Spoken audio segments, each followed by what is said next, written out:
Muy buenas tardes, los saludo a los alumnos de la Universidad Miguel de Cervantes. Esta es la sexta clase del curso de procedimientos civiles especiales y hoy día es el día 10 de mayo de 2024. Vamos a comenzar la clase con algunos anuncios y también quiero hacer unas preguntas antes y que quede esto grabado para que ustedes me puedan iluminar sobre ciertos aspectos. A ver, yo tengo entendido que este curso es online porque los días viernes la universidad cierra antes. ¿Es así? Sí, profesor. ¿Y a qué hora cierra la universidad los días viernes? Los días Ahí viernes a no las sé. 3 de la tarde, pero los alumnos hasta las 2 tienen clase. Ya, Por pero seguridad lo hacen así. sí, por seguridad, pero eso era en otra ocasión. Pero yo pasé hoy día por la universidad como a las 6:30 y estaba abierta. ¿Hay clases después? ¿Hay clases en la tarde? Yo Es tengo entendido que no, profesor. que no, pero está abierta la universidad, pero no hay clase. ¿Eso? Exactamente. Profesor, ¿Sí?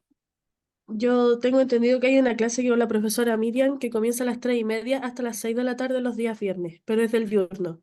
Ya, ya. ¿Saben por qué? Porque quiero tomar una prueba, eh, una prueba escrita, que la cátedra sea escrita y sea presencial, por motivo evidente. Entonces voy a ver qué día se puede rendir. Si se puede rendir el día viernes, por ejemplo, de 7 de la tarde a 8, una hora, si es posible.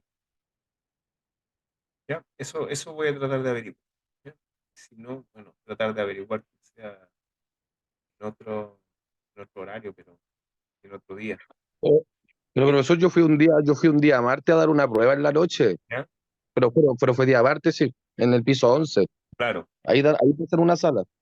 Sí, sí, igual como dimos la prueba el día martes de la semana pasada también. ¿Mm? Sí, profesor, la mayoría de este curso no tiene clases el día martes, Ya. entonces Sí. podríamos Entonces ocupar ese podríamos día. darlo un martes, ya, listo. Ya, voy a ver eso, voy a consultar. Ya, Sí, profe, el martes. bueno, la otra cosa es que va a quedar grabado esto, el anuncio, que por lo demás también lo voy a hacer en el Classroom, respecto como los resultados de la primera prueba de los Solemne 1 no fueron los esperados quizás por ustedes, y también por mí. Eh, Aparte de la recuperativa, porque existe la recuperativa, se va a dar la posibilidad de que la Solemne 2, que es una prueba acumulativa, pueda reemplazar a la Solemne 1, en el caso en que la Solemne 1 obviamente sea más baja. Y también a los que no la dieron, que los que no dieron la Solemne 1, en la Solemne 2 va a valer doble. Y para los que Ah, les perfecto. fue mal en la Solemne 1, la Solemne 2 va a valer doble. Obviamente siempre sea superior la nota de la Solemne 2. Es decir, la Solemne 2 puede reemplazar, en el caso que sea mejor nota, a la Solemne 1. Así lo vamos a hacer para que puedan superar sus notas y, bueno, su aprendizaje también. Bueno, y la tercera cosa es lo que vamos a ver en esta clase. En esta clase eh, pretendo ver todo el cuaderno de apremio y avanzar hasta la realización de los bienes en el cuaderno de apremio y ojalá dejar avanzado lo más posible la realización de los bienes inmuebles o los denominados bienes sujetos a previa tasación, que principalmente son los bienes inmuebles. Es decir, cómo se realizan, cómo se venden en pública subasta los bienes inmuebles con toda las reglamentación que hay al respecto y pretendo avanzar en eso, o sea, en esta clase avanzar, por lo menos dejar empezado el tema de la realización de los bienes sujetos a previa tasación. Bueno, y por último, eh,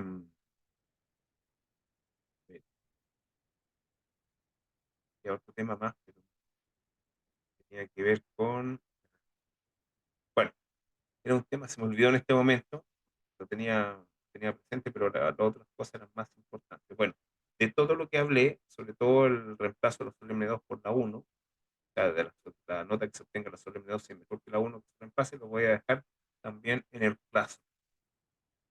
Eh, bueno, también, sí, también sería conveniente que se pudiera hacer una clase presencial para no ser todo online.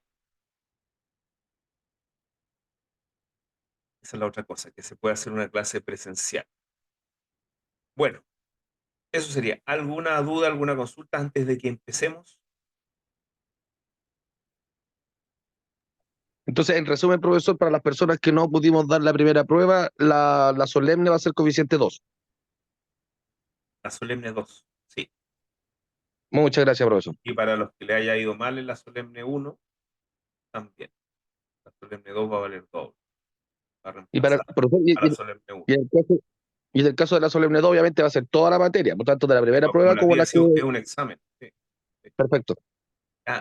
Y me acordé lo que quería preguntarles también. Eh, es lo siguiente. ¿Cuándo termina este curso? O sea, ¿cuándo tenemos clases? ¿Cuántas clases nos quedan? O sea, en rigor, profesor, el curso termina cuando usted lo diga, pues, profe, cuando tenga las notas. No, ¿hasta cuándo puedo hacer clases? Es lo que me preocupa. Mm. ¿Alguien sabe Yo cuándo tengo, termina? yo tengo entendido que en agosto se cierra el semestre, profe. Pero ¿qué fecha Profesor, puntual? No conozco. Ujú. según esto, la última solemne que tenemos con ustedes es el 28 de junio. Esa debería ser la semana anterior a esa clase. El 28 de junio. Sí, profesor, esa es la última solemne. Debería ser la semana anterior a eso. O sea, nos queda un poquito más de un mes. Ya, quedan como 5 clases, quizás 4. Ya, ok, eso era para poder adaptarme, pero como yo les dije al principio de este curso, aquí lo más importante es el juicio ejecutivo de obligación de dar. Eso es lo más importante del programa. Lo demás, todo realmente marginal. Lo más trascendente desde el punto de vista académico y también desde el punto de vista práctico. Ok, entonces vamos a comenzar, vamos a hacer un pequeño repaso acerca del cuaderno de premio. Para los que estén viendo el material, estamos en la página 41. Estamos en la tramitación del cuaderno de premios generalidades. A ver, empecemos entonces con las generalidades. ¿Cuáles son las primeras generalidades que podemos revisar respecto del cuaderno de apremio? Lo primero es que el cuaderno de apremio tiene su comienzo en la resolución que se pronuncia sobre la demanda ejecutiva en el cuaderno principal, que es el despáchese. Porque acuérdense que el despáchese no es más que una autoorden que se da el juez para abrir este cuaderno de apremio. Este cuaderno de apremio que, si ustedes revisan el material que les di, ustedes podrán ver que la primera resolución o la primera actuación judicial por la cual comienza el cuaderno de premio es el mandamiento de ejecución y embargo. Esa va a ser la primera resolución. También como generalidad dentro de este cuaderno de apremio, el cuaderno de apremio principalmente lo que va a contener es este mandamiento de ejecución y embargo, el embargo y la realización de los bienes, también la administración de los bienes. Un cuaderno netamente administrativo, netamente de administración de bienes y de liquidación de los bienes. Para eso sirve el cuaderno de apremio. No es un cuaderno donde se discuta nada jurisdiccional, solamente es ejecución, solamente es cumplimiento. No es como le digo, un cuaderno donde se discutan muchas cosas jurídicas. Podrían haber algún incidente respecto de alguna petición, pero generalmente no va a haber ninguna discusión jurídica. Es netamente ejecución administrativa. Y recuerden que por eso el proyecto que está en discusión en el Congreso entrega la ejecución no a un tribunal, sino que a un oficial de ejecución. Y si nosotros pudiéramos hacer eh, podríamos poner los principales hitos del cuaderno de apremio y que ustedes por lo demás pueden ir revisando en el material que les mandé donde hay un cuaderno de apremio. Tenemos el mandamiento de ejecución y embargo, tenemos el requerimiento de pago, vamos a tener bueno, quizás la oposición al embargo, después el embargo, después vamos a tener la oposición al retiro de alguna especie, y después vamos a tener el retiro con fuerza pública, después vamos a tener una designación, entre medio, una designación de martillero, aceptación del cargo, la venta la produce el martillero y deposita el dinero en la cuenta corriente del tribunal, y ahí en el cuaderno de apremios donde eh, no discute, pero se pide la entrega de los dineros por los cuales se ha vendido. Eso principalmente es el cuaderno de apremio cuando estamos frente a la realización de bienes muebles. Pero en el caso de la realización de bienes inmuebles, está todo igual, está el embargo, porque el embargo no se va a realizar de la misma forma. El embargo respecto a los bienes inmuebles se va a realizar con una inscripción en el registro de hipoteca y gravamen del embargo respecto del bien inmueble. Y después vamos a tener una serie de trámites, donde uno de los trámites más importantes va a ser la evaluación del bien inmueble y las bases del remate. Posteriormente, eh, bueno, varios trámites que van a preceder a la venta por parte del juez del inmueble en el propio despacho del tribunal. Bueno, y después la entrega de los dineros, etc. Bueno, también se pueden plantear tercerías, que ya vamos a revisar, las tercerías, que no es más que la participación de terceros en el juicio colectivo, que está expresamente regulada en el código. No es una participación genérica de terceros en el juicio. ¿Dudas, consultas hasta el momento? Nada, porque todo esto me parece que ya lo hemos visto, ¿no? Bueno, vamos a revisar esto del requerimiento de pago. Vamos a revisar el cuaderno el cuaderno de apremio, vamos a revisar el mandamiento de ejecución y embargo y el requerimiento de pago. A ver, porque ahí hubo varios problemas conceptuales en la prueba respecto a esto. A ver, el mandamiento de ejecución y embargo es una resolución judicial que tiene, que los contenidos que tiene son contenidos que están agrupados en tres niveles. El primer sería el nivel de las menciones esenciales del mandamiento de ejecución y embargo, después la mención de la naturaleza y después la mención accidental o las menciones accidentales. En cuanto a la mención esencial del cuaderno, del mandamiento de ejecución y embargo, es dos órdenes, una orden principal y una orden accesoria, que obviamente la orden accesoria y subsidiaria se va a realizar en cuanto no se produzca el cumplimiento de la primera orden.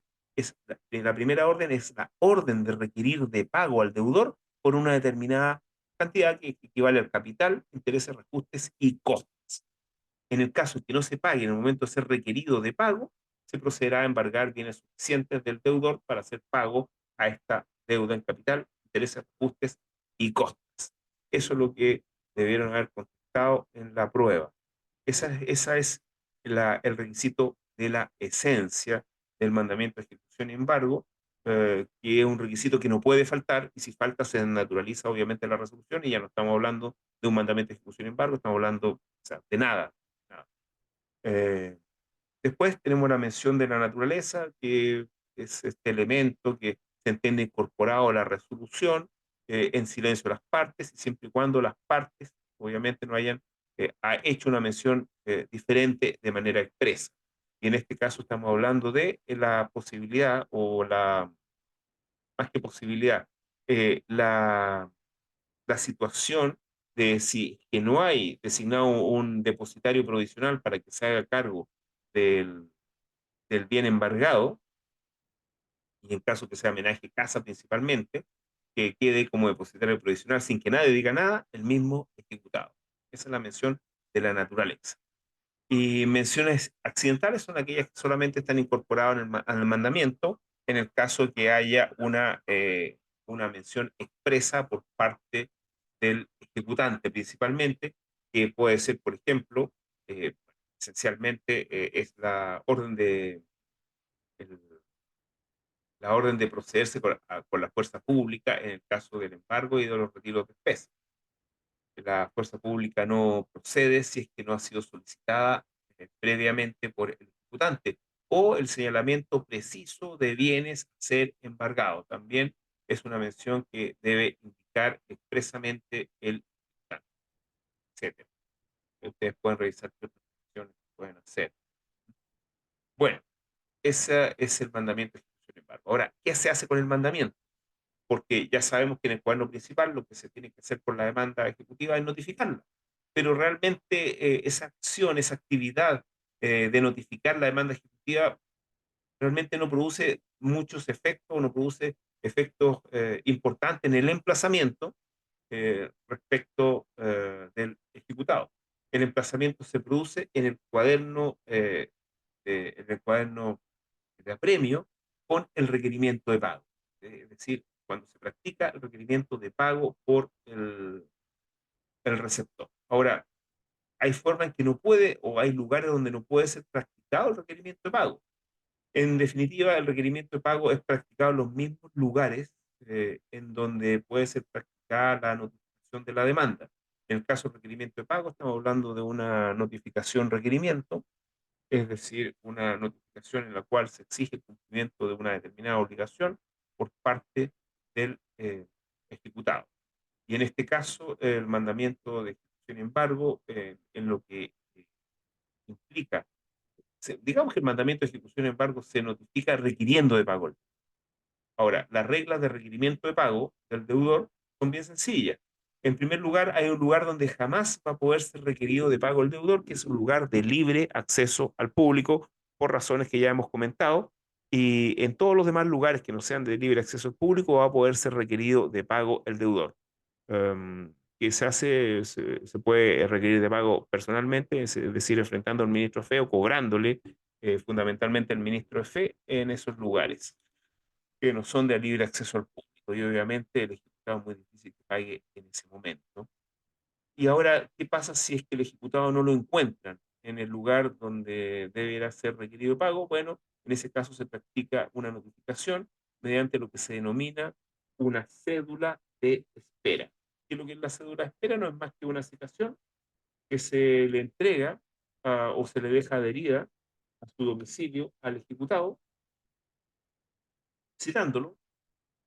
¿Citándolo dónde? Citándolo al oficio del ministro de Fe para ser requerido ahí. Generalmente los ejecutados no concurren y por lo tanto el día que está citado y en la hora, el mismo ministro de Fe, el receptor, lo tiene por requerido de pago en rebeldía. Y de todas formas está requerido de pago. Ahora, con eso comienza el emplazamiento y el término o plazo para que quede emplazado son 8 días en los casos en que sea requerido pago el ejecutado en el mismo territorio de competencia donde funciona el tribunal donde se lleva la causa. En el caso en que sea fuera del tribunal, fuera del territorio de competencia del tribunal, bueno, en ese caso va a ser 8 más la tabla de emplazamiento. Ya, ¿alguien levantó la mano? Diga.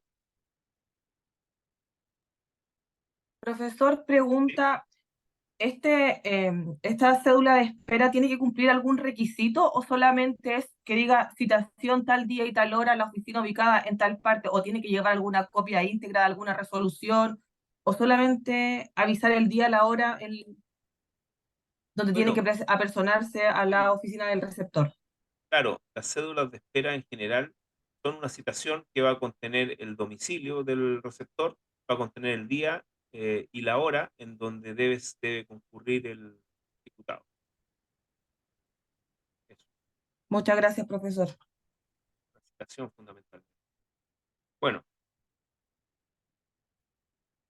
ese es el término. Entonces, el término de emplazamiento en el juicio ejecutivo tiene componentes bastante interesantes en que no basta con la notificación de la demanda, sino que es necesario tener requerido de pago al deudor. Bueno, también en la última clase vimos el embargo, porque una vez requerido de pago, el deudor debe pagar en el acto. Y si no paga en el acto, cosa que nunca ocurre, muy difícil que un ejecutado pague en el acto, es como estar esperando que lo notifiquen y pagar, es muy difícil, pero ocurría mucho. De hecho, de hecho, en materia laboral antigua, hubo un caso, yo por lo menos uno de los cual se conoció, en donde los ejecutados, a propósito de los cumplimientos incidentales laborales o juicios ejecutivos laborales, le pagaban directamente al receptor. Le pagaban al receptor cuando eran requeridos de pago tiempo después, antes que lo embargaran, le pagaban al receptor laboral, y bueno, hubo una situación escandalosa en que estos dineros no llegaron a los ejecutantes, y eso implicó que se investigara qué había pasado con esos dineros, pero era muy común que le pagaran al receptor ese, en esos tiempos, pero ya no, ya eso no ocurre. Bueno, requerido de pago, entonces el deudor, si no paga, en ese momento, en el caso que sea practicado el requerimiento de pago en el mismo domicilio del deudor o en el lugar de trabajo, si no paga va a proceder a ser embargado. Se va a proceder con esta orden subsidiaria de embargo de bienes suficientes del deudor. En el caso en que se realice el requerimiento de pago por cédula de espera, obviamente se va a proceder a embargar con posterioridad al requerimiento, practicando esta orden subsidiaria. Ahora, bueno, hablemos del embargo. El embargo, si bien tiene características cautelares, no es propiamente cautelar. Podríamos decir que es secundariamente cautelar, pero lo principal del embargo es activar la, activar la ejecución y dejar por mientras los bienes que están siendo sometidos a este juicio ejecutivo para pagar la deuda del, del, la deuda del ejecutado, es dejarlos incomerciables. Incomerciables, el efecto esencial del embargo, la incomerciabilidad de los bienes, que queden incomerciables los bienes embargados. ¿Y qué importancia tienen que los bienes embargados queden incomerciables? Bueno, la importancia que tienen es que los bienes no se pueden realizar actos jurídicos respecto de esos bienes. No solamente no se pueden vender, porque como el que ustedes les queda claro que no se podían vender, es que no solamente que no se puedan vender, no se pueden enajenar de ninguna forma, porque una forma de enajenar un bien es venderlo, pero existen otras fórmulas de enajenación. Otra fórmula de enajenación, por ejemplo, es la hipoteca o constituir derechos reales respecto de los bienes. Y en este caso, como son incomerciables, no se puede constituir ningún derecho real. Pero es más allá, como es incomerciable, no se puede realizar ningún acto jurídico respecto de los bienes. Por ejemplo, no se pueden arrendar. Hay algunos arriendos que son casi disposición de los bienes. Por ejemplo, un arriendo a 100 años. Un arriendo a 100 años que no está prohibido es prácticamente una enajenación del inmueble. Tampoco se pueden arrendar. No se puede celebrar ningún acto ni contrato respecto de los bienes embargados, porque son incomerciables. Ok. Es el principal efecto del embargo. Ahora, el embargo tiene varios efectos. Está el efecto entre las partes, que es la incomerciabilidad fundamentalmente, y también está el efecto respecto de terceros, en que respecto de terceros también se produce esta incomerciabilidad, siempre y cuando el embargo sea conocido respecto a este tercero. Por eso es tan importante los embargos sobre bienes sujetos a un sistema registral, como son los vehículos motorizados, como son las acciones, como son los inmuebles. Ahora, también los bienes embargados eh, no pueden ser ni siquiera cambiados de lugar, porque va a quedar principalmente y generalmente el mismo ejecutado como depositario provisional, y él no puede ni siquiera cambiarlos de lugar, no puede destruirlos ni nada, no puede realizar ninguna actuación física respecto de estos bienes que están sometidos a embargo. Si es que realizan, los destruyen o los cambian de lugar, estaríamos frente a un delito incluso, que es el delito de depositario alzado.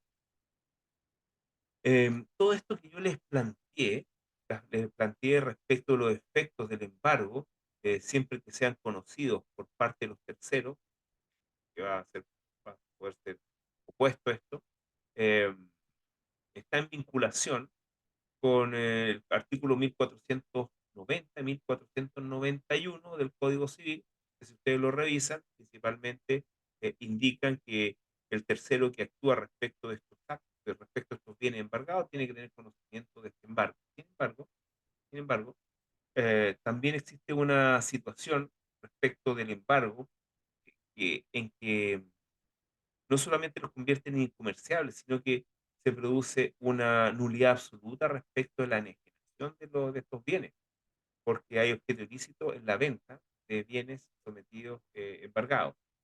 Y en este caso se produce, ustedes saben que la nulidad absoluta produce acción reivindicatoria contra todo poseedor. La venta. En este caso, la venta sería nula absolutamente por el objeto ilícito. Y en este caso podría reivindicarse respecto a cualquier tercero, esté de buena o de mala fe. Y esta buena o mala fe está dada por el conocimiento que tienen respecto del gravamen que pesa sobre el bien que ha sido vendido. Bueno, eso respecto del embargo. También para cerrar respecto al embargo, el embargo, no me gusta darle esta característica tan cautelar al embargo, porque realmente el embargo está inserto dentro del juicio ejecutivo, que tiene que ver con la realización del bien. Entonces, no es esencialmente ni principalmente cautelar, como sí lo era nuestro código, nuestro antiguo código de procedimiento penal, donde había todo un título vinculado al embargo, que estaba en el artículo 380 del Código de Procedimiento Penal, en donde el embargo era esencialmente cautelar, porque no era no era una medida para liquidar el bien, sino que más bien para precautoriar el embargo, lo cual le da más efectividad a la parte, digamos, a la parte civil del proceso penal. Actualmente no existen embargos penales, solamente medidas precautorias, cautelares, que podríamos llamar. Bueno, eso. Ahora pasemos respecto a la administración de los bienes embargados. Bueno, cuando hablamos de la administración de los bienes embargados, nos estamos refiriendo a facultades principalmente de conservación, explotación y reparación de los bienes. Jamás que el administrador de estos bienes embargados va a poder disponer de ellos de ninguna forma. Eh, Incluso también, conforme a la aplicación del artículo 1150, que trata del depósito, el depósito no confiere al depositario la posibilidad de usar la cosa. Es decir, en teoría, el bien embargado que queda en manos del depositario provisional, este depositario provisional no podría ni siquiera usarlo. Algo, caso, que estemos frente al homenaje en casa, que es imposible no usar. Bueno, también hay una cuestión interesante porque si bien la regla general es que los bienes embargados que estén en poder del depositario provisional no puedan ser liquidados, vendidos, existe una excepción que está en el artículo 483 en que se pueden vender directamente por el depositario ciertos bienes, eso sí con autorización judicial, que tengan ciertas características, bienes sujetos a próxima corrupción o de difícil o dispendiosa conservación. En estos casos se pueden vender sin tasación directamente, pero con autorización judicial. Por ejemplo, si se embarga y se deja depositario provisional al propio deudor de bienes perecibles, alimentos, en este caso habría que venderlos rápidamente, o animales, muchas veces los animales son de dispendiosa conservación porque hay que alimentarlos, cuidarlos, eh, llevarlo al veterinario, etcétera. Entonces, en ese caso, mejor conviene que sean vendidos lo antes posible. Y en este caso, siempre va a ser con autorización judicial. Artículo 483. Bueno, y en este caso, obviamente, conforme al artículo 515, también los dineros, una vez vendidos, estos bienes tienen que ser puestos inmediatamente a disposición del tribunal. Bueno, y la administración, según el artículo 480, los problemas de administración que se susciten respecto de los bienes van a ser resueltos en audiencia. O sea, es decir, en audiencia ante el juez, obviamente son verbales, en audiencia. Bueno, eso principalmente. Bueno, y el resto son facultades de administración que tienen que ver respecto a los bienes, ¿no? ¿Alguna duda, alguna consulta? Yo, profesor, Sí, que me quedé un poquito pegada con el cuaderno de premio que usted subió, ya, porque al principio, en el mandamiento de ejecución y embargo, usted nos ya. comentaba este elemento accidental, ¿cierto? Que era la orden de Ujú. proceder con fuerza pública. Sí, Y más Y no, y en este mandamiento que usted subió no está ese elemento, no está en el texto.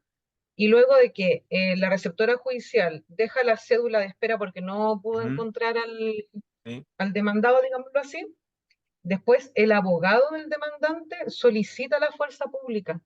claro. Si no la solicitara, ¿qué pasa? Porque no está dentro del mandamiento inicial. No, porque es una mención que accede al mandamiento y que tiene que ser solicitada de manera expresa por el ejecutante. Si no se pide la fuerza pública, nunca va a poder embargar. Ah, claro, y Así de justo después sencillo. viene todo este listado de los bienes, pero si no, queda hasta ahí nomás. Claro que hasta ahí no va, porque no puede embargar. Ah, ya, entiendo. Sí. Bueno, ya, vamos a la realización entonces de los bienes que están embargados.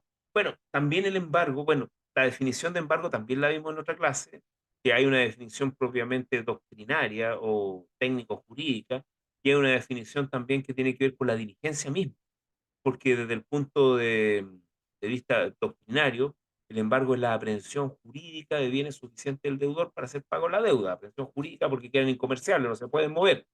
Y desde el punto de vista de la actuación, es realmente una diligencia judicial que se realiza y que se convierte en un acta que levanta el ministro de Fe con ciertos requisitos que ustedes los pueden ver. Entre ellos, tiene que señalar los inmuebles, tiene que individualizarlo, tiene que tasarlo, y tiene que incluso a veces sacarle hasta fotos para evitarlos que sean cambiados.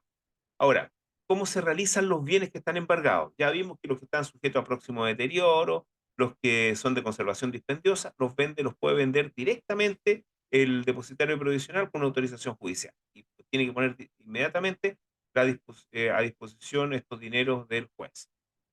También tenemos los efectos de comercio realizables en el acto como acciones. En este caso se venden en la bolsa y también se pone a disposición inmediatamente el dinero.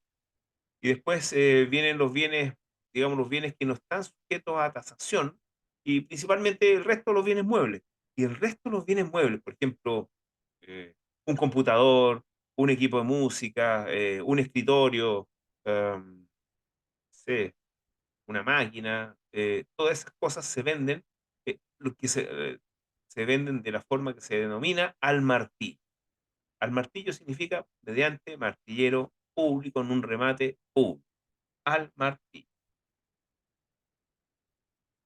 Y en este caso, cuando se vende al martillo, implica que estos bienes son, bueno, primeramente tiene que haber un martillero que haya aceptado el cargo, y una vez que haya aceptado el cargo, a veces coloquialmente a los martilleros se llama y la secretaria acepta el cargo, presenta un escrito, ya está aceptado el cargo y señala el domicilio, el lugar donde tiene sus bodegas.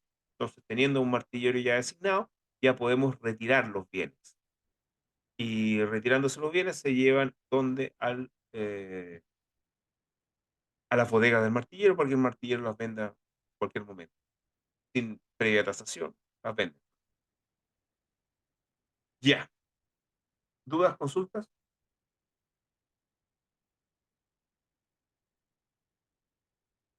No No, puede ser. no, ya, bueno. em, Como les dije, para que sean vendidos por el martillero, previamente estos bienes muebles deben ser retirados. Y generalmente el retiro de estos bienes muebles va a operar con fuerza pública porque realmente ningún deudor, por muy deudor que sea, va a querer que le retiren sus bienes de su casa. Entonces, para ser retirados son auxiliados los ministros de fe con la fuerza pública. ¿Mm? Y bueno, el receptor va a llevar sus cargadores, sus camiones, etcétera, y ahí se van a llevar los bienes. Bueno, así opera los bienes muebles, el resto de los bienes muebles. Em, bueno, eso fundamentalmente. ¿Duda? ¿Ninguna duda, consulta?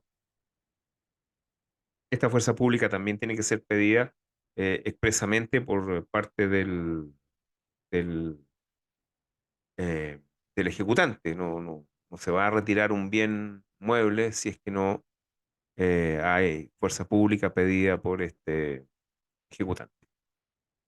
Bueno, ahora lo que vamos a pasar a ver es una materia sumamente importante, muy reglamentaria, eso sí, porque todo el juicio ejecutivo es sumamente reglamentario. Ustedes lo pudieron constatar por la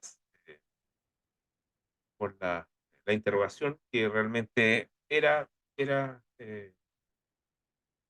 reglamentario, era solamente una respuesta la correcta, no se podía ir más allá, era muy difícil si no se sabía, si no se estudiaba tener la respuesta. Esa es la tónica del juicio ejecutivo. Entonces, lo que vamos a pasar a ver ahora va a ser el remate y las formalidades de la realización de los bienes no sujetos a previa tasación, perdón, los bienes sujetos a previa tasación, donde están principalmente los bienes inmuebles.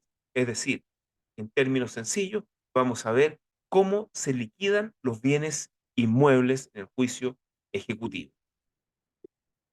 El remate de los bienes inmuebles. En este caso, hay que decir dos cosas en la práctica. La primera cuestión es que cuando hablamos de esto, estamos hablando principalmente de bancos, de instituciones financieras que financian propiedades con mutuos hipotecarios y que van a dar lugar a juicios ejecutivos eh, bancarios, juicios ejecutivos de hipotecas que van a ser generados por hipoteca y que tienen unas reglas bastante pueden ser inflexibles, son reglas bastante precisas, en que si no se cumplen esas reglas, el remate va a ser nulo y tenemos que volver atrás.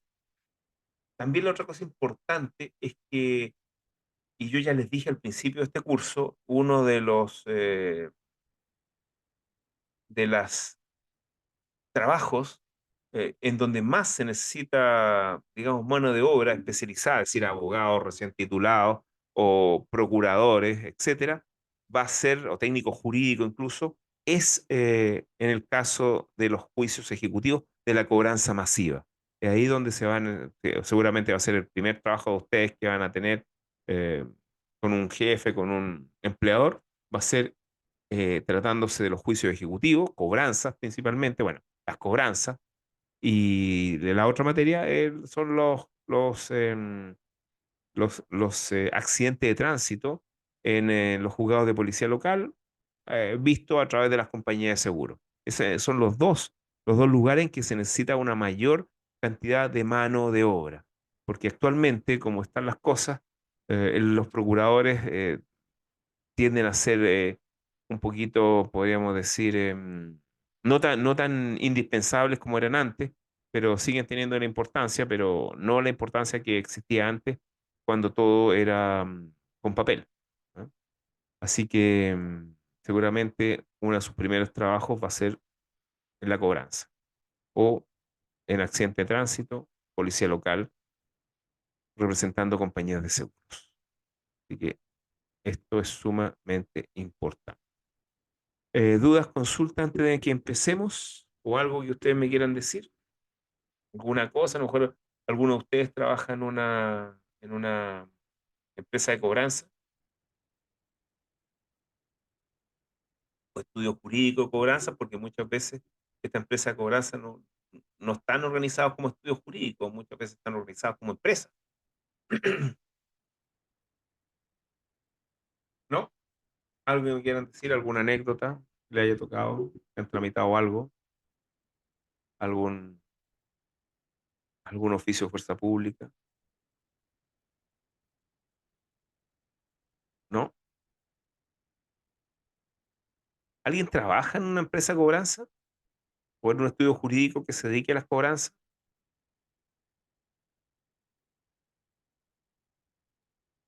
Por lo menos no, yo creo. Nadie, ¿no? Profe, y me pasa que todo Sí. esto como que lo tengo que imaginar, porque Por eso. no es como de mi área. De hecho, yo nunca he visto una letra, como esos tipos de documentos, y Mm, tengo que llevarlo a la imaginación y ver cómo funciona, pero mm, lamentablemente, por lo menos en mi caso, no es ya. del área en la que trabajo. Bueno, por eso ahí tienen ese expediente que es bastante antiguo, pero que realmente no tiene ninguna diferencia con lo que pasa ahora digitalmente. Es lo mismo, exactamente igual, solo que es digital, nada más que eso. Bueno, les voy a mostrar el material, porque en el material aparece lo que vamos a ver con las etapas. Vamos a compartir la pantalla. Bueno, también. Bueno, vamos a compartir la pantalla. Ahí está la pantalla, el material. Ustedes pueden ver que ahí tenemos las formalidades, remate y sus formalidades, y que aparece la cuestión de la citación del autor hipotecario, y principalmente qué es lo que se trata en la famosa purga de la hipoteca. Y también la otra cosa importante por la reforma de la ley 21.394, que actualmente los remates se pueden hacer online, lo cual facilita bastante la realización de estos remates, porque antes, ¿cómo podríamos decirlo? Antes las vías, digamos, las vías anómalas o las vías de hecho para suspender un remate era muchas veces que daban un aviso de bomba en el juzgado para que no se hiciera el remate. O sea, todavía algunos remates que se realizan presencialmente han habido avisos de bomba. Solamente para suspender el remate. Bueno, y aquí está lo que yo les quería mostrar. Estas son las etapas que vamos a revisar respecto del remate. Respecto del remate, principalmente los bienes inmuebles. Y ahí, como pueden ver, tenemos 1 hasta la 8, tenemos 8 etapas. 8 etapas que no todas se van a cumplir en un juicio ejecutivo. Muchas veces se cumplen algunas. ¿Ves? Estamos ahí. Ahí tenemos las 8 etapas. No todas se van a dar, pero algunas sí tienen que darse imprescindiblemente en un juicio ejecutivo en donde se remata un inmueble. Entonces, vamos a empezar con la tasación. ¿Ya? La tasación. A ver, acá está la tasación. Ahí está la tasación, artículos 486 y 487. Bueno, ocurre que cuando tenemos que vender un inmueble, principalmente, ese inmueble tiene que ser previamente tasado. ¿Para qué? Porque acuérdense que este es un remate. Y en el remate, como están estos bienes inmuebles sometidos a previa tasación, tiene que haber un precio mínimo. Y el precio mínimo que se fija respecto de los inmuebles va a ser el valor que tiene asignado el inmueble por la tasación que hace el Servicio de Impuestos Internos para el efecto del pago del impuesto territorial. ¿Entendieron?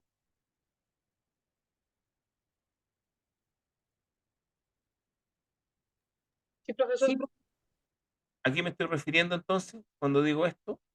Me estoy refiriendo ¿a qué cosa? Me estoy al refiriendo avalúo fiscal, al profesor. avalúo fiscal, por el avalúo fiscal principalmente, avalúo fiscal. A eso me estoy refiriendo. Vamos a dejar de compartir esto. Listo. Me estoy refiriendo al avalúo fiscal. Ok. Entonces, el precio mínimo al cual se va a vender una propiedad va a ser al avalúo fiscal. ¿Qué problema tiene el avalúo fiscal? El problema que tiene es que respecto de las propiedades que son antiguas, el avalúo fiscal no corresponde o no se condice tanto, no se condice con el avalúo comercial. Y en definitiva, ¿a quién le va a convenir que el inmueble se venda a mayor precio? Yo creo que a todos les conviene que el inmueble se venda a mayor precio. Le conviene al ejecutado, porque el ejecutado va a poder recuperar algo a lo mejor. Le conviene también al ejecutante para que el ejecutante recupere todo el crédito.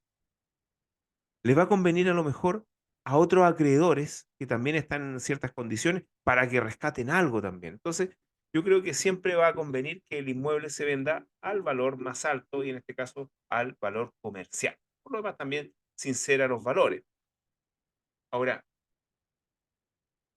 ustedes, bueno, y la otra cosa, que respecto a los inmuebles, digamos, del año 2000 en adelante, los inmuebles, el avalúo comercial o el avalúo fiscal, más o menos equivale al avalúo comercial. Si ustedes ven el avalúo de un departamento del año 2005, 2010, 2015, 2020, va a corresponder casi precisamente al avalúo comercial. este avalúo para el pago de contribuciones va a corresponder casi estar bien valorado. Ahora, ¿qué pasa con con aquellas propiedades que a lo mejor el avalúo fiscal eh, es un tercio o un cuarto? En general estamos hablando de un tercio y un cuarto. Cuando hay discrepancia entre el avalúo comercial y el fiscal, eh, uno tiene que multiplicarla por 2 o por 3, y a veces está por 4, dependiendo del inmueble, porque si es un inmueble muy antiguo, claro, va a estar tasado en forma muy antigua también, y también no va a tener las mejoras que puedan estar introducidas al inmueble, y tampoco va a tener la plusvalía que adquiere este inmueble por el hecho de que está el metro cerca. A lo mejor construyeron una estación de metro, a lo mejor el barrio se puso, digamos, eh, hubo, podemos decir, avance en el barrio, se puso supermercado, etcétera, muchas cosas, bancos, servicios, todas estas cosas. Entonces va a subir el avalúo, digamos, comercial, y no así el avalúo del Servicio de Impuesto Interno, porque el Servicio de Impuesto Interno no tasa periódicamente las propiedades. Muy difícil, generalmente se vuelven a retasar cuando lo pide el propio dueño de la propiedad, o cuando van a fiscalizar, pero es difícil.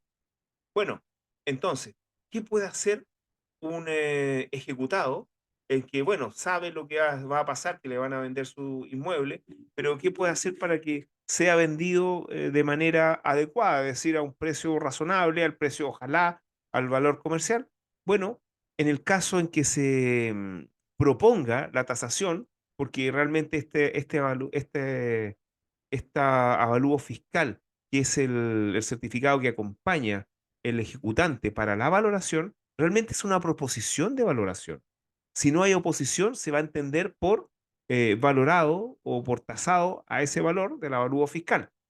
El problema que se produce acá es que la proposición de valoración que hace el ejecutante mediante un escrito acompañando este certificado de avalúo fiscal, se va a poner en conocimiento, se tiene por acompañado con citación, y eso significa que hay 3 días para poder objetarla o plantear un incidente respecto de esta petición que está haciendo el ejecutante. Y en este caso, el ejecutado, dentro de esos 3 días, lo que va a poder hacer y lo que se hace regularmente es contratar un abogado y que este abogado objete esa tasación y pida una tasación hecha por un perito judicial. Y que esa tasación, obviamente, va a reflejar el valor comercial del inmueble. Es lo que generalmente se hace para tratar de subir o sea, de hecho, subir el valor de la subasta.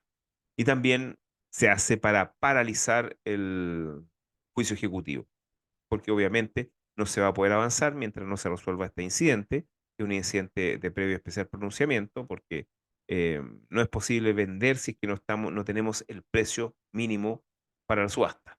¿Sí? ¿Entienden? Sí, profesor. Ahora, yendo a un segundo nivel, si ustedes ven en material, primero tenemos la tasación, y ya les planteé cómo era a través del avalúo fiscal, pero también ustedes van a poder ver que el segundo paso es la, la fijación. Realmente este no está en orden, porque el segundo paso es esto. El segundo paso son las bases del remate, la proposición de bases del remate. Y realmente muchas veces la tasación va dentro de las bases del remate. Va dentro de las bases del remate la tasación. Ahora, ¿qué son las bases del remate? Vamos a dejar de compartir. ¿Qué son las bases del remate? Bueno, las bases del remate podemos plantearla o verlas para que ustedes las puedan imaginar. Las bases del remate es un escrito. Primero un escrito. Como todo escrito, es un acto jurídico procesal, en este caso de la parte activa del ejecutante. Em, es un escrito que va a contener la proposición de las reglas, de las reglas mínimas y básicas para la realización del remate. Esas son las bases del remate. Contiene la reglamentación que se propone por parte del ejecutante del remate. Bueno, ¿y qué va a ser lo más importante? Porque generalmente cuando uno pregunta, ya, ¿y las bases del remate? ¿Qué son las bases del remate? Y les va a preguntar, ya, pero dígame alguna mención de las bases del remate. A ver, ¿cuáles serían las menciones de las bases del remate? A ver, ¿qué se le ocurre a ustedes? Menciones de las bases del remate. ¿Se le ocurre algo o nada?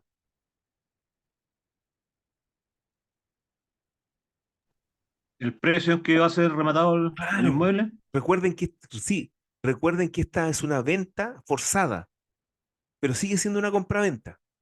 Entonces, ¿cuáles son los requisitos esenciales de cualquier compraventa? Precio y Cosa. cosa. Son los requisitos esenciales.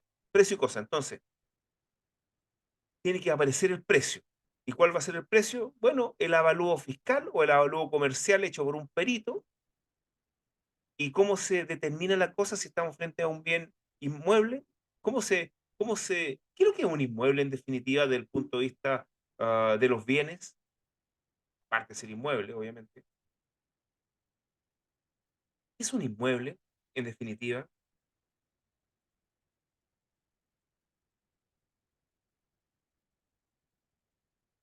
¿Mm? Es una cosa, Ya, pero ¿una cosa de qué tipo? Obviamente una cosa. material, una cosa material, ¿Qué más? transable. ¿Qué más? eh, Desde el punto de la característica de la clasificación de los bienes. ¿Qué tipo de bienes No es? puede ser. ¿Sí? Dígame. ¿Mm? ¿Qué tipo de bienes? Es un bien inmueble, lo que quiere decir que no puede ser trasladado de un lugar a otro. No, está bien, está claro, si es un inmueble, si de eso estamos hablando, pero desde el punto de vista de la clasificación de las cosas. ¿Qué otra clasificación de cosas conocen? Una importante, pues, ¿no? Una de las más importantes, a ver.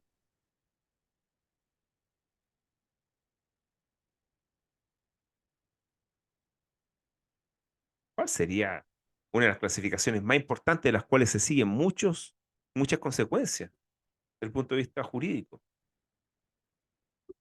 ¿Mm? Mueble, inmueble, ¿se está hablando de los bienes, No, profesor? pues ¿Escuché bien? si sabemos que es de la inmueble, tradición, ya, pero la clasificación de Material, los bienes, profesor. obviamente, pero ¿qué es más importante en este caso? Un inmueble, ¿qué es lo que es? ¿Un bien de qué tipo? Aparte de ser inmueble. Un bien real, un bien raíz. Obviamente. A ver, precio y cosa. ¿No tendremos que individualizar la cosa? ¿Ustedes creen? Si estamos Sí, por vendiendo un supuesto, tiene que inmueble, ser ya pues. determinado. Entonces, ¿cómo?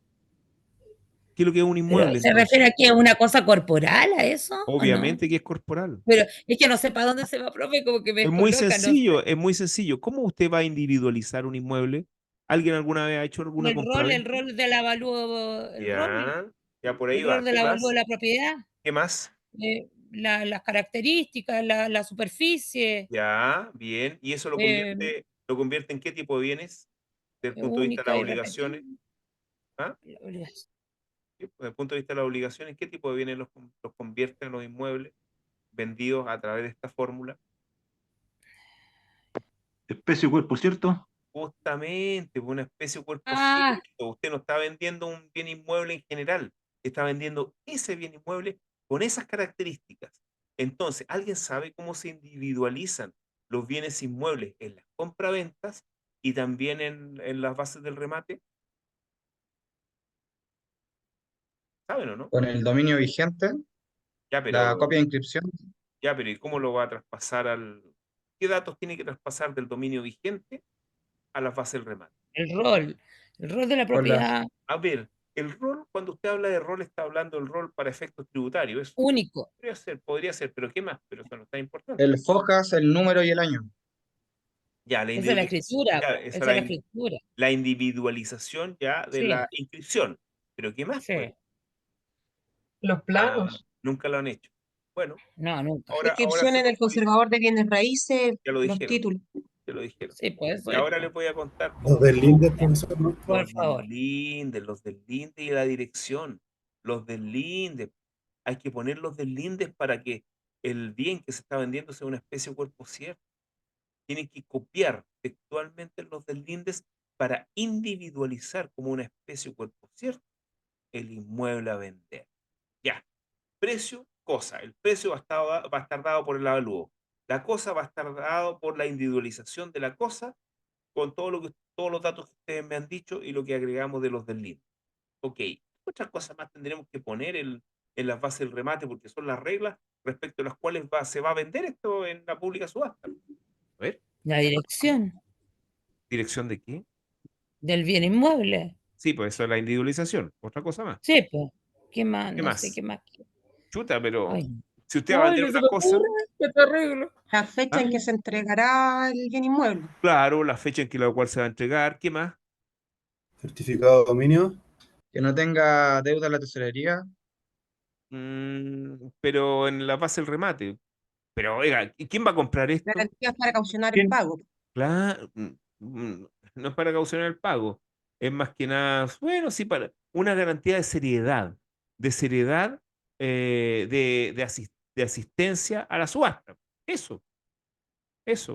Porque tienen que acudir postores. Porque ¿usted cree que los postores acuden así como en los remates ante el martillero? No, pues tienen que ir con una garantía. ¿Y cuál va a ser la garantía? Bueno, La tradicionalmente causa. es el 10% del valor del inmueble, del precio mínimo. ¿Qué más? Si ustedes están vendiendo una venta pública subasta, también, ¿cómo van a pagar? ¿Van a pagar al contado o en cuota? También tienen que poner todo eso. Se paga al contado en cuota. Todas esas cosas que se tienen que ir poniendo. Bueno, vamos a hacer un alto acá y vamos a continuar en 15 minutos más y de hecho vamos a revisar una base del remate. Base del remate que tengo por ahí. ¿Ya? Bueno, obviamente, y ahí vamos a ver cómo se tramita, porque en definitiva la base del remate que confecciona el ejecutante es una proposición que se hace al tribunal, pero en definitiva va a ser el tribunal quien la va a tener por aprobada, o no, o a lo mejor no la tiene por aprobada, o a lo mejor la tiene por aprobada y la modifica, o a lo mejor se opone el, el ejecutado y se va a modificar. Bueno, ahí vamos a revisar qué ocurre con las bases del remate, ¿ya? Así que 15 minutos y continuamos, ¿ya? La otra cosa, antes de ir al alto, ¿algo que quieran decir o quieran plantear? ¿No? Ya. Entonces, 15 minutos a contar de ahora, ¿ya? Nos vemos.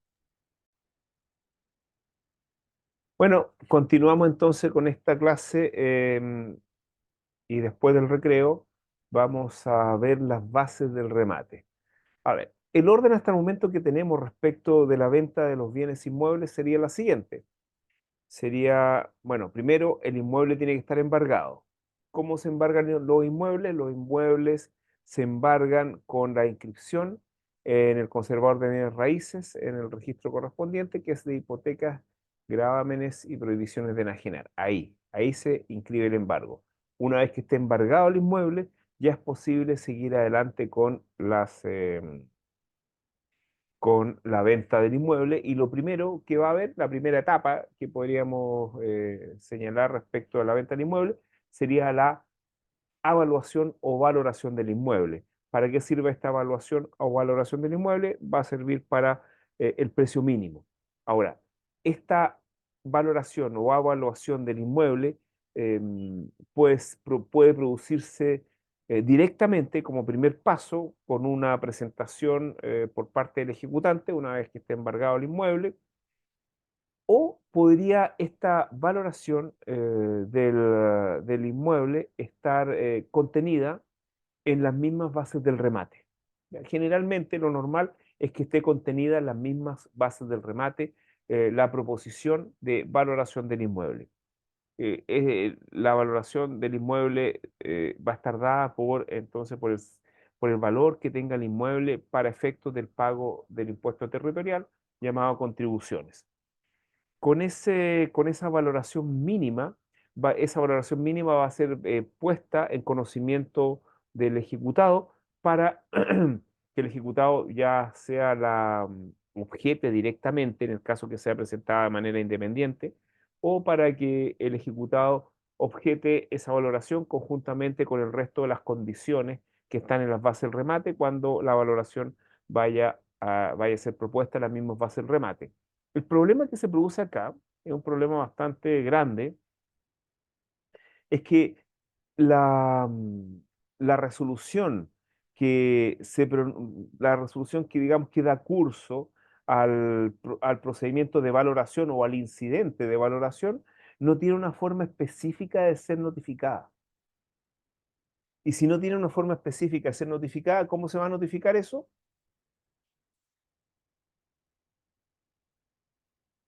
¿Por el estado diario, profesor? Justamente, va a ser notificado por el Estado diario, porque es la regla general del Estado diario.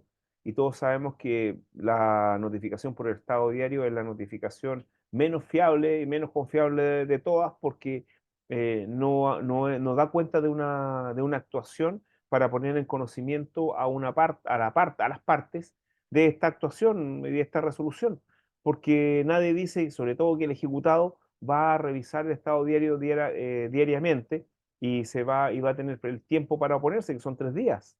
Entonces, por regla general, aquí no hay, salvo que el ejecutado contrate un abogado desde ya, pero la dejación es bastante en estos casos, porque el ejecutado, para que le inicien un juicio ejecutivo con un inmueble, por una deuda, etcétera, han pasado por lo menos un año o bastantes meses de que no ha pagado. Entonces, lo más seguro es que no esté asesorado. Lo mismo en el caso de las bases del remate. En las bases del remate también son notificadas por el Estado diario, entonces hay poca probabilidad de que el ejecutado haga algo o que el ejecutado en definitiva se pueda oponer.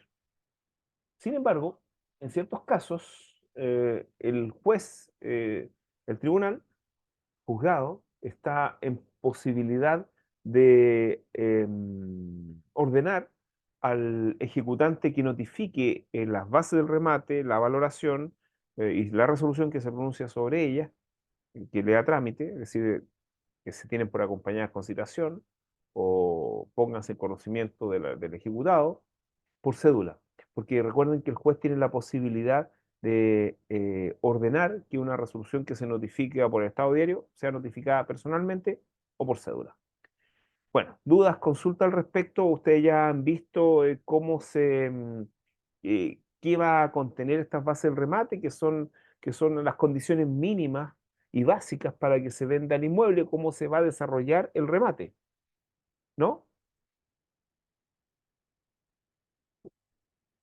Bueno, em, el escrito de proposición de bases del remate también es necesario que tenga algunas otras peticiones, entre ellas una de las peticiones más importantes que va a contener va a ser el acompañar cierta documentación. Por ejemplo, en la base del remate se va a acompañar generalmente, cuando se propone ahí el valor mínimo, se va a acompañar el certificado de avalúo fiscal vigente para el semestre en que corresponde que se practique el remate. Muchas veces los remates caen porque pasan mucho tiempo y no se ha actualizado la valoración cuando ya quedó fija o fijada en este avalúo fiscal.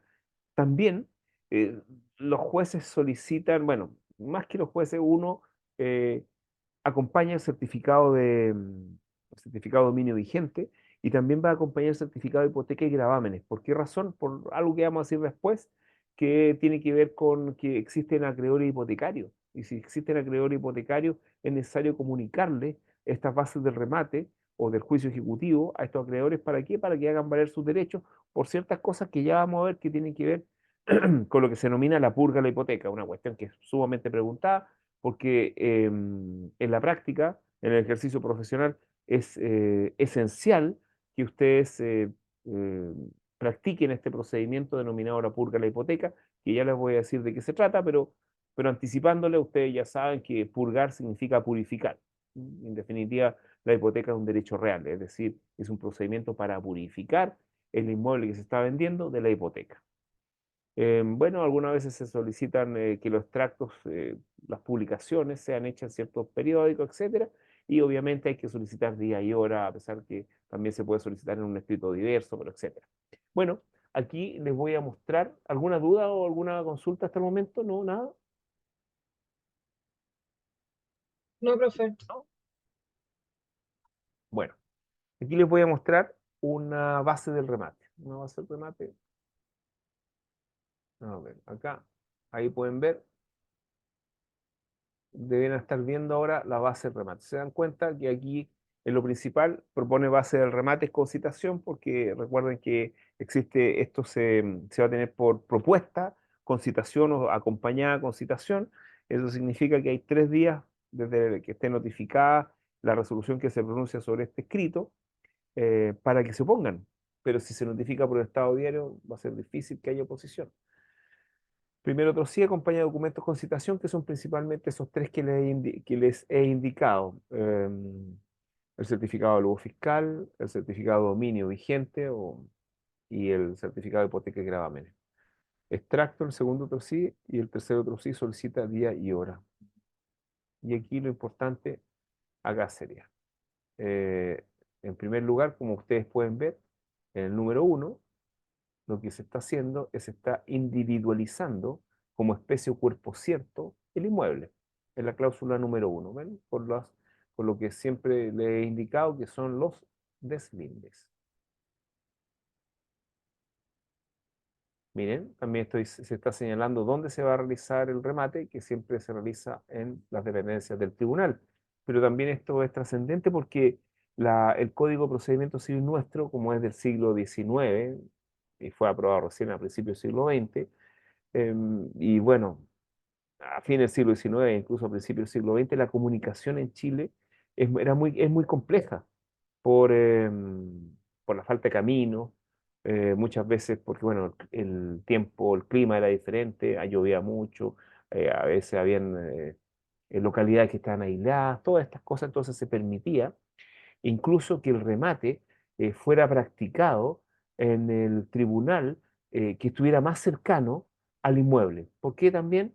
Porque era una forma de que más postores pudieran llegar. Recuerden que antes no había remates por vía remota, había que concurrir al juzgado. Y si, por ejemplo, se vendía un inmueble, no sé, pues, en Santiago y el inmueble era de, no sé, pues no sé, a ver, de Colina, por ejemplo, a veces la gente era muy difícil que llegara desde Colina, el inmueble si estaba en Colina y se vendía en Santiago, era difícil que llegaran o que se interesaran, etcétera. Entonces, se da la posibilidad que en caso en que el inmueble no sea vendido en el juzgado que esté más cercano al inmueble, que se pueda exhortar para que se venda ahí, se practique ahí el remate.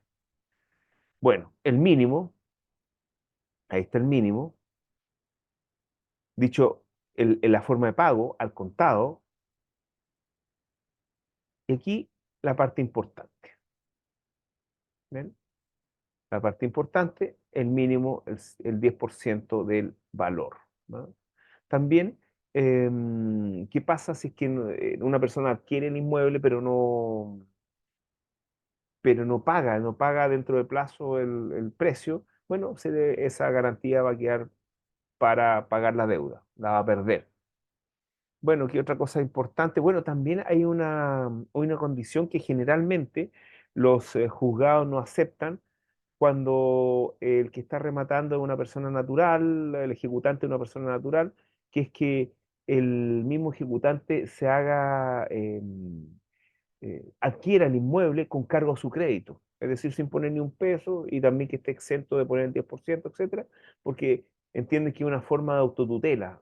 A los bancos se les permite porque los bancos tienen reglas especiales respecto de la adquisición de inmuebles en subasta y que tienen un plazo para venderlos y bueno, una institución se supone que son serios, ¿ah? A ver, ¿qué otra cosa importante? Ya, esto es la escritura pública, que se extiende la escritura pública, ya lo vamos a ver de por qué tiene que extenderse una escritura pública. Y bueno, principalmente eso. Aquí están los documentos que ya les dije, que son los que les había dicho: el certificado de urbo fiscal, inscripción de dominio vigente, el certificado de hipoteca grave. Las publicaciones, bien en Mercurio, generalmente se solicita que sea realizado en ese periódico, porque en ese periódico es donde la gente que se dedica a comprar propiedades lo revisa. Entonces van a haber más postores. Y bueno, y por último, que se fije día y hora para el remate, es necesario para hacer las publicaciones. Bueno, esos son fundamentalmente una base del remate, para que ustedes, porque más que nada para que ustedes conozcan lo que es una base del remate, un escrito solicitud de bases del remate. Eso, ¿alguna duda, alguna consulta, algo que quieran acotar? Profe, como la respuesta o la aceptación, ¿cómo es? Bueno, ténganse por propuesta la resolución que se va a pronunciar sobre este escrito, principalmente ténganse por propuestas bases del remate con citación. Eso es. Y eso se notifica por Estado Diario. Y después que se proponen las bases del remate y se oponen o no se oponen, tiene que resolver el juzgado, de resolver las bases del remate.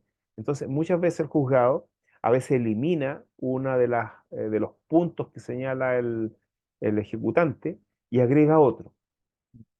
Por ejemplo, generalmente cuando les digo, cuando el que ejecuta, el que está vendiendo el inmueble es un acreedor que no es un banco, en general elimina la posibilidad de que el ejecutante pueda adquirir con cargo a su crédito el inmueble.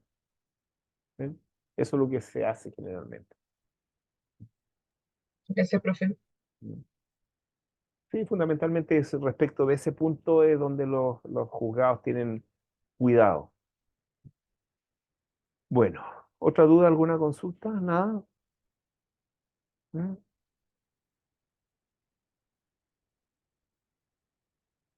Ya. Entonces, mm, vamos a pasar a... Bueno, vamos a pasar a la aprobación. ¿Qué pasa cuando se aprueban las bases del remate? Ya.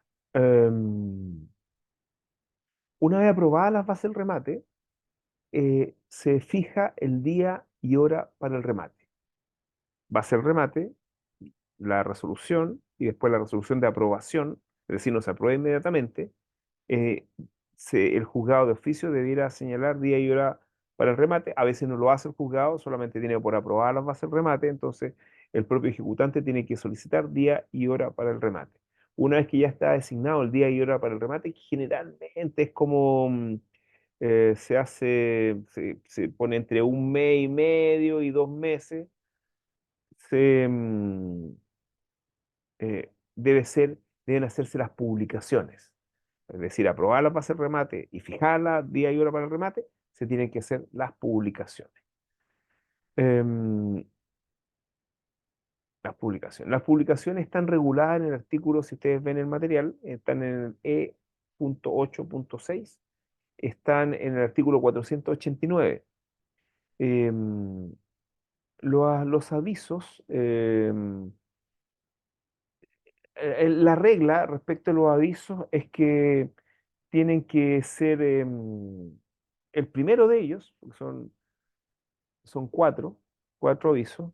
Lo importante es que sean hechos el primero, solamente la regla es que el primero de ellos tiene que ser hecho al menos 15 días antes de la fecha del remate. 15 días antes de la fecha del remate. Y aquí viene algo bien interesante porque es un plazo de días, este plazo de 15 días antes es un plazo de días y este plazo de días, si ustedes leen el artículo 489, se van a dar cuenta que es de días corridos. Entonces, este plazo tiene la característica especial de ser el único plazo de días del Código de Procedimiento Civil, que es un plazo de días corridos y no hábiles. Porque si ustedes revisan el Código de Procedimiento Civil, en el libro primero, en el artículo 66, dice que los plazos de días que contempla este código se contarán solamente los días útiles, es decir, los días hábiles. Todos los plazos de día, por lo tanto, del Código de Procedimiento Civil son de días hábiles, salvo este plazo de 15 días, para que lo revisen. Y bueno, y la publicación se hace en un diario de la comuna o de la capital de provincia o de la región. Ahí el juzgado verá en qué lugar va a hacerse la publicación. Y la publicación se hace en extracto, realmente se hace un extracto de las bases del remate y se publican.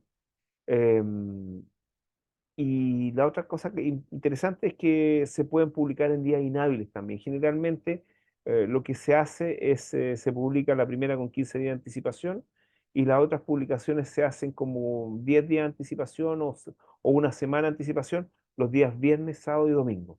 ¿Por qué? Porque son los días en que más la gente lee el diario, los viernes, sábado y domingo. O sea, no está establecido en ninguna ley ni ningún código, pero uno para efectos que tenga mayor impacto a la publicación, uno lo hace, las últimas publicaciones las hace los viernes, sábado y domingo. ¿Dudas, consultas?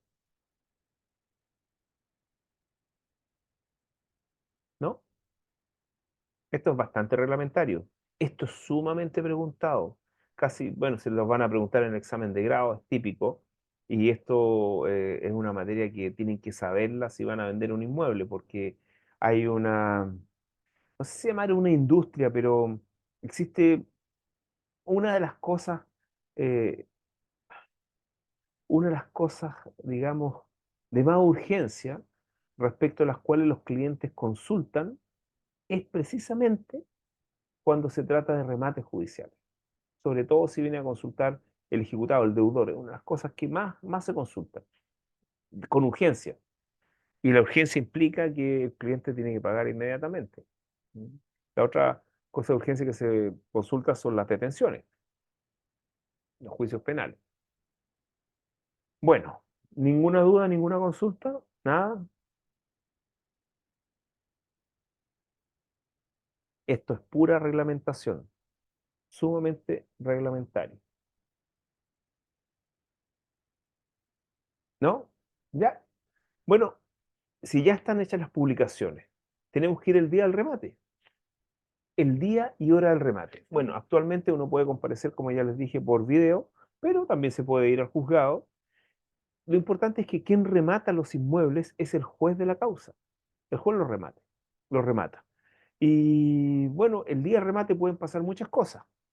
Primero uno llega, antes obviamente de la hora, y lo primero que se hace es, bueno, uno tiene que ir con si es un postor, uno tiene que ir con el comprobante de depósito o con el valedista.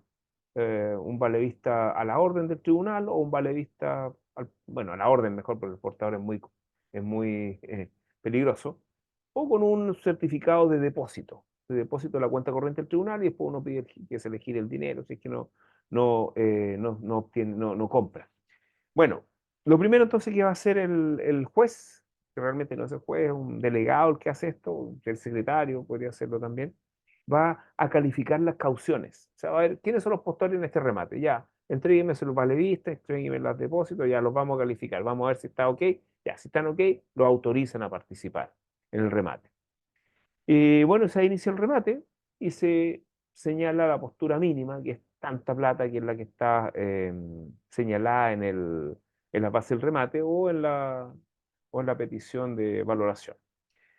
Y ahí hay que ver si se produce el remate o no. Si se produce el remate, es decir, si hay un postor que se adjudica el inmueble, bueno, puede ir subiendo las posturas, si se adjudica el inmueble, inmediatamente se acaba el remate y llegamos a otro paso, que es el acta de remate. Entonces, ¿qué va a pasar en este caso? Si se lo adquiere, inmediatamente el postor que adquirió va a pasar a la sala de audiencia o a una oficina especial donde se va a redactar un acta de remate que va a contener lo que pasó en la audiencia de remate. Pero también puede pasar de que no se venda el inmueble, que no concurran postores, o que concurriendo los postores quizás nadie quiera hacer una postura, y en ese caso se va a estar fallido el remate y digamos que la iniciativa la va a tener el ejecutante para proponer un nuevo remate, un segundo remate, en donde se pueda rebajar prudencialmente el avalúo en 2/3.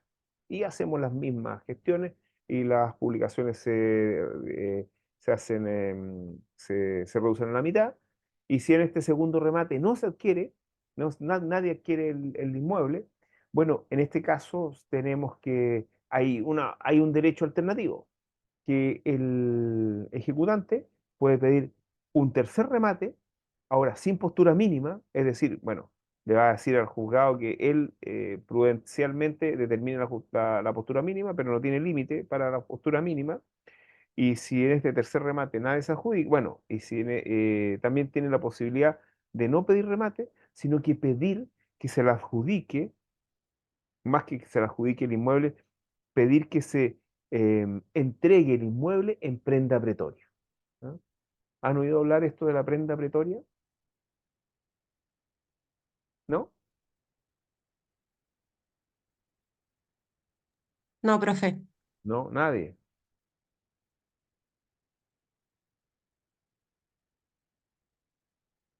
Ya. La prenda pretoria. Bueno, la prenda pretoria no es más que la anticresis judicial que le llaman. ¿Sabes lo que es la anticresio, no? Tampoco. ¿Mm? Ya, lo que es fundamentalmente es que se entregue el inmueble para ser arrendado y que el ejecutado, perdón, el ejecutante se pague de su crédito con los arriendos. Eso es la prenda pretoria. Bien. Esa es lo que podemos decir respecto de eh, lo que ocurre con con el inmueble cuando no se vende. Pero si se vendiera, ya tenemos el acta de remate, pero con el acta de remate, y pasamos a otro punto, con el acta de remate no es suficiente para adjudicarse el inmueble, a pesar que se haya pagado ya la cantidad, porque sea un plazo que está en las mismas bases del remate para pagar el remanente del precio. ¿Qué falta para que el postor, aparte de haber pagado, se haga dueño del inmueble? A ver, ¿alguien sabe? Que se inscriban en el conservador de bienes raíces.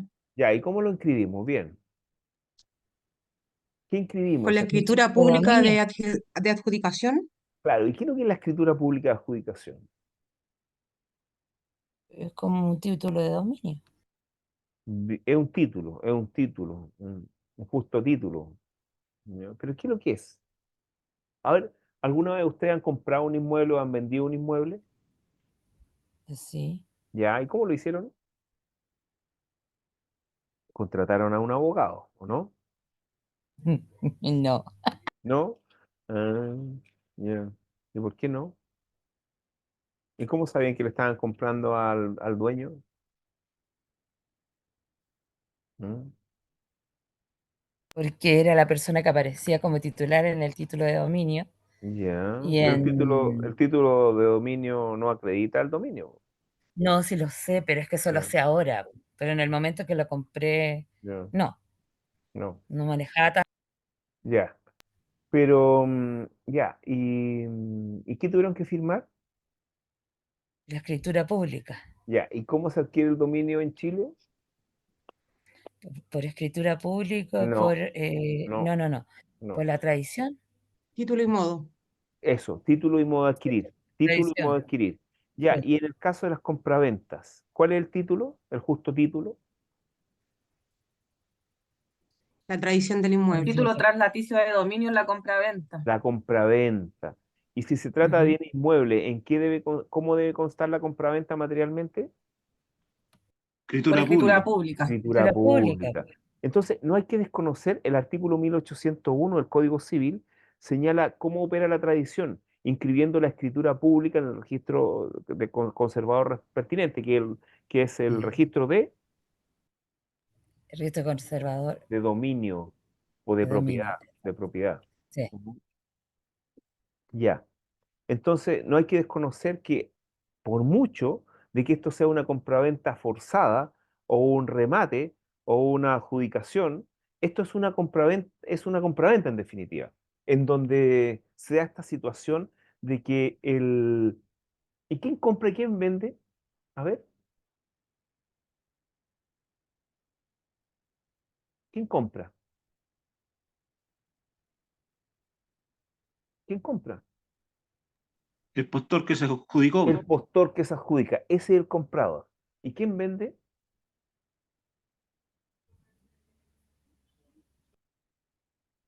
¿Quién vende? El ejecutante. No, no vende el ejecutante. No, si no es del ejecutante el bien. Ah, el ejecutado, perdón.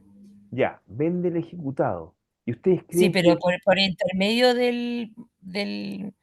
ay, ¿cómo se llama este? El martillero.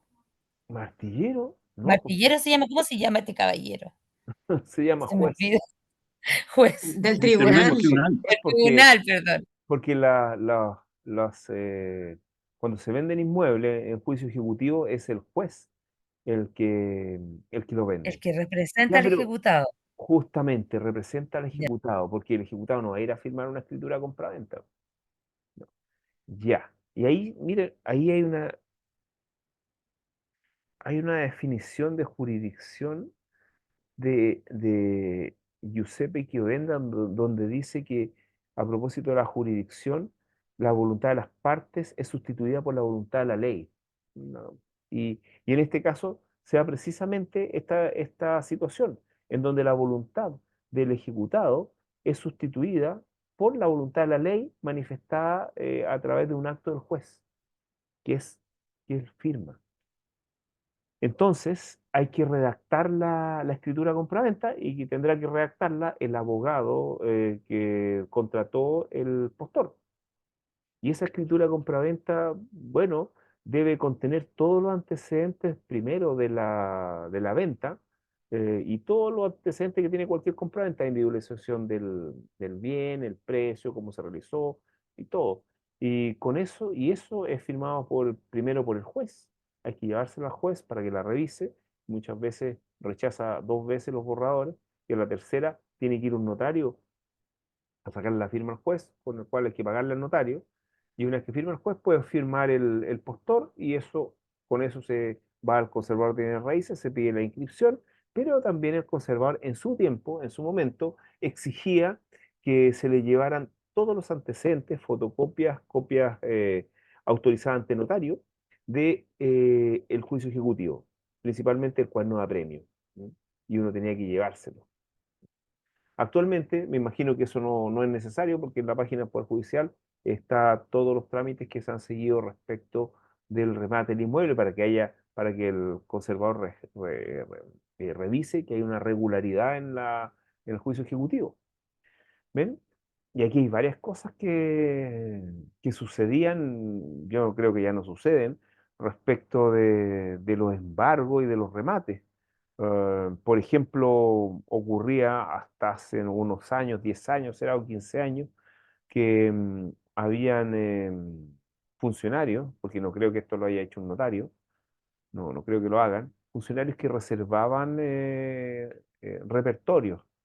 Eh, eh, por ejemplo, si una persona le iban a embargar un inmueble, o incluso ya estaba embargado, si era embargado, por ejemplo, hoy día 10 de mayo del 2024, bueno, alguien que subrepticiamente, porque esto no es algo que se puede hacer de manera, digamos, de manera honesta o lícita, reservaba un repertorio y aparecían vendiendo, por ejemplo, el 10 de abril del 2024, el inmueble.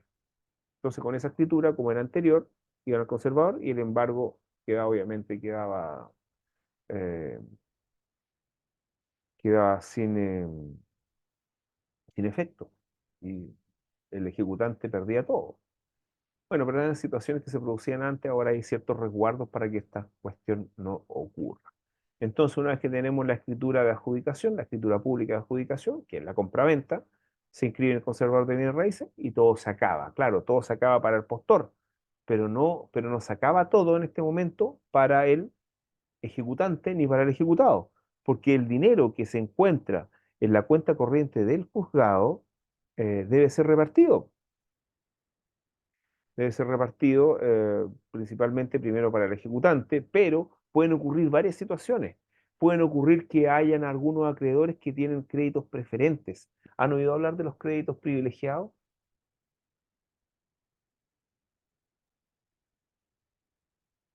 No, nada. Sí, lo vimos en civil, profesor. Sí, ¿lo vi? Privilegio de Sí, hipoteca. profesor. Claro, la hipoteca tiene un privilegio, bueno, se supone ¿El fisco tiene privilegio? también tiene privilegio el fisco. ¿Y quiénes son los más privilegiados de todos? ¿Quiénes creen? Bueno, digamos, hay un grupo de acreedores que están sumamente privilegiados, pero ¿quiénes serán? ¿Los proveedores? ¿A eso se refiere? No, No, no, no. ¿El tribunal? no. ¿Quién será? Los bancos, Profesor, por lo Antes que menos los en bancos. materia laboral, los antes que los trabajadores. bancos, a ver, yo creo que, los menos, no, nada que ver. Los trabajadores. Los trabajadores, pero Ah, solamente respecto, no de las indemnizaciones, sino que de las Cotizaciones remuneraciones, previsionales. cotizaciones, etcétera. Ellos están privilegiados, son un grupo especial. Bueno, y la próxima clase, porque vamos a terminar acá, vamos a ver varias situaciones. Por ejemplo, vamos a ver la situación del reembargo. Vamos a centrarnos en el embargo interesante. y en los incidentes que se producen a propósito del embargo. Una de las primeras cosas que nos vamos a plantear es si es posible embargar un bien embargado. Eso se llama reembargo. También nos vamos a plantear si es posible excluir ciertos bienes del embargo. Eso se llama incidente de exclusión de embargo.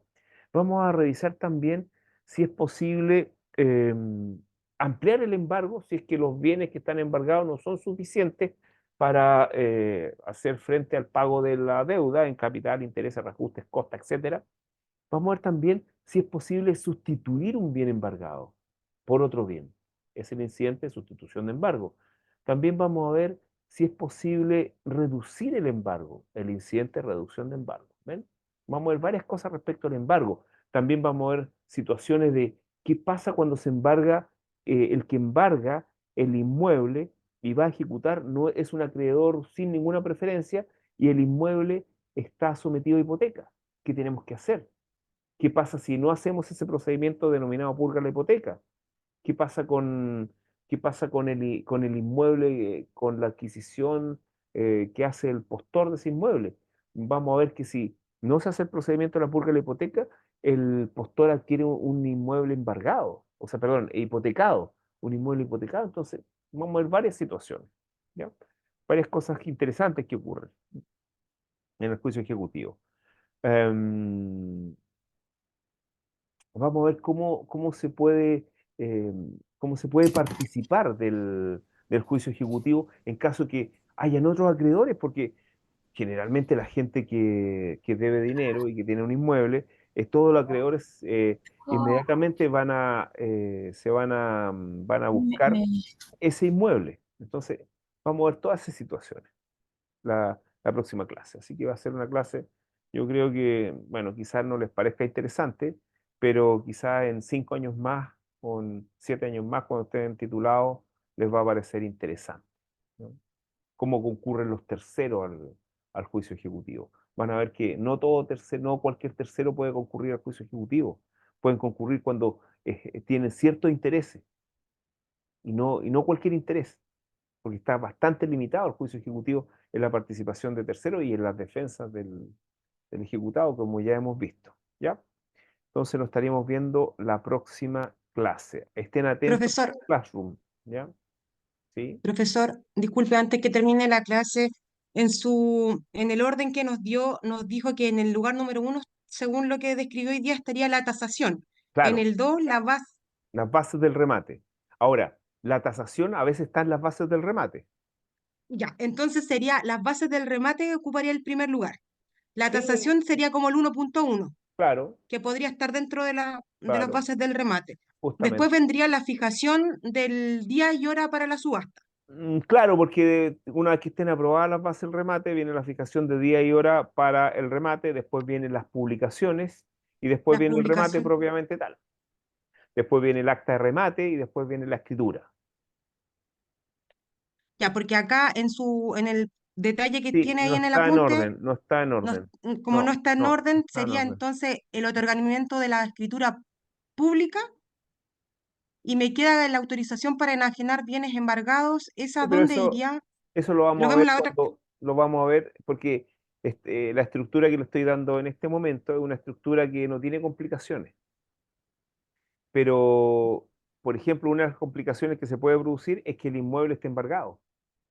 ¿Es posible que yo embargue un inmueble embargado y lo remate? Esa es la pregunta que vamos a ver la próxima clase. Ahora, yo les pido que ustedes lean, al menos lean el material que con el cual iniciamos el año, que se los planteé, que se los mandé como un material básico para que tengan un orden. El ideal es que no vengan así a seca a la clase, para que esto no sea un monólogo, que ese es el problema de las clases online, que termina siendo un monólogo donde ustedes están haciendo quién sabe qué cosa o no están escuchando nada, entonces no, y seguramente ustedes la única vez que escuchen esto comprensivamente va a ser día antes de la Solemne 2. Entonces, esa no es la idea. La idea es que ustedes ya vengan con o alguna noción de lo que estamos viendo ahora para que planteen dudas y puedan entender mejor. Ya, entonces nos vamos por hoy. ¿Sí? Muchas Ya. gracias, profesor. Nos vemos entonces el próximo Gracias. viernes. ¿Ya? Hasta luego, Estén profesor. atentos al Classroom porque seguramente les puedo mandar alguna clase asincrónica, alguna clase pasada en que veamos esto para que ustedes también la vean o la escuchen y vengan más preparados para la próxima clase. Ya, nos estamos viendo. Que estén muy bien. Chao.